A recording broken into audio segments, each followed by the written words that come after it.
नागपुर में तकरीबन 400 से अधिक जिम है। कोरोना के चलते पिछले 6 माह से जिम बंद है। कोई कमाई ना होने से जिम संचालक अभी जिम का किराया, ट्रेनर और दूसरे स्टाफ के लोगों को सैलरी देने के हालत में नहीं है। कई जिम का हर महीने का लाखों रुपए का किराया है। उनके लिए जिम बंद करना ही पर्याय बचा है। शहर के जिम जल्द शुरू नहीं किए गए तो शहर के काफी जिम बंद हो जाएंगे। ऐसे ही मेघनाथ बेंद्रे जिम संचालक भी प्रशासन के इस फैसले से खुद को ठगा हुआ महसूस कर रहे हैं। दिघोरी चौक पर चैलेंजर जिम के संचालक ने अपनी जिम बेच दी। उन्होंने बैंक से 20 लाख का लोन लेकर जिम की शुरुआत की थी। जिम में लगभग 100 से अधिक लोग कसरत करने आते थे, पर कोविड के कारण पिछले 6 माह से जिम बंद, अपना जिम बेचने पर मजबूर होना पड़ा।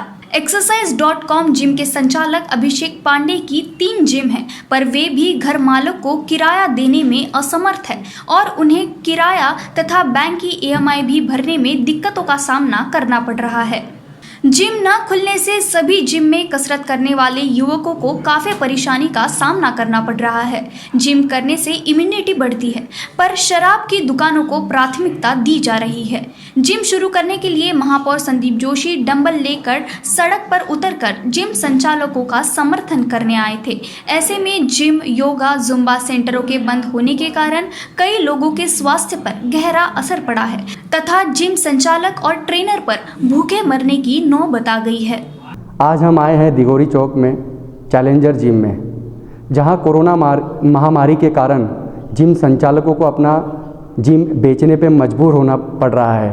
क्या ऐसे ही आत्मनिर्भर बनेगा भारत? आइए जानते हैं मेघनाथ जी से कि क्या कारण है इस कोरोना में इनको अपनी जिम का सारा सामान बेचना पड़ा।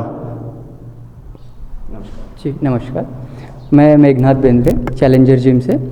सर मेरे जिम को हो गए हैं 5 साल, लेकिन 5 साल में तो बढ़िया था, लेकिन जैसे ही लॉकडाउन लगा तो मैंने एक अपना नया जिम थोड़ा सा मार्केट में खुलना चाहिए, थोड़ा सा प्रोग्रेस करना चाहिए, ये हिसाब से एक रेंट से हॉल लेके अपना जिम का सेटअप किया। मार्च महीने में मेरे जिम का पूरा सेटअप हो गया। मैंने लोन लिया था और मेरे पास जो भी जमा पूंजी थी वो मैंने वहाँ पे पूरी लगा दी। तो अब मेरा लोन का भी वही हो गया और मेरे पास जो जमा पूंजी थी उसका भी मैंने वहाँ पे जो इंटीरियर में खर्चा आता है वो सब लगा दिया। अब इसके बाद सर 2 दिन में मुझे जिम शुरू करना था, बस उतने में ही लॉकडाउन लग गया। तो सर आवक तो हमारी पूरी कम हो गई। अब मुझे भरना था रेंट भरना था जिम का, उसके बाद बैंक की इंस्टॉलमेंट, उसके बाद सर मेरे पास गाड़ी है उसकी किस्त, उसके बाद सर घर में मैं कमाने वाला एक ही हूँ तो घर परिवार, उसके बाद मेरी वाइफ प्रेग्नेंट थी उसका खर्चा अलग। तो ऐसा सर मेरे को मंथली 35 से 40 हज़ार रुपये महीना मुझे भरना था और इनकम 1 रुपया भी नहीं।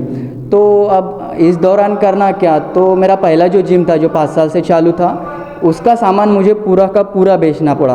वो सामान था मेरा लगभग 10 लाख का, लेकिन मुझे 5 लाख में ही उसे बेचना पड़ा। तो मैंने ये 5 लाख एक 5-6 महीने तो सर्वाइव कर लिया, लेकिन अब सर मेरा पैसा पूरा ख़त्म हो गया। तो अब पॉसिबल ही नहीं है सर सर्वाइव करना मार्केट में, क्योंकि आज 35-40 हज़ार रुपये महीना हमको अगर बाहर देना है और 1 रुपये की आपकी अगर इनकम नहीं होती तो आप सोच सकते हो कि हम क्या करें।